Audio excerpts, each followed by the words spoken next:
మేము దాన్ని ధర్మాన్ని వైపు అహింసగా ఉండవాలని చెప్తా ఉన్నాం. కానీ ఎప్పుడైతే మా ధర్మం మీద హింస జరుగుతుందో తప్పనిసరి అయినప్పుడు హింసనే మా ఆయుధంగా మారుతుంది.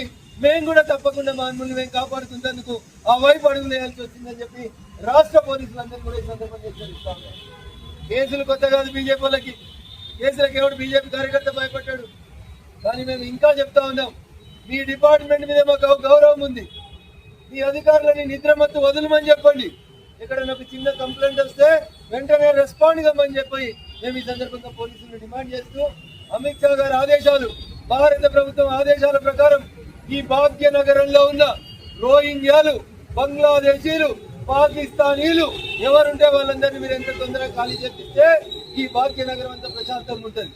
ఈ భాగ్యనగరం ప్రశాంతంగా ఉండాలన్నా, కమ్యూనల్ వైపు పోవాలన్నా రాష్ట్ర డీజీపీ గారు, చీఫ్ సెక్రటరీ గారు ఆలోచించుకోవాలని చెప్పి సాక్షాత్తు డీజీపీ కార్యాలయం దగ్గర చెప్తా ఉన్నాం.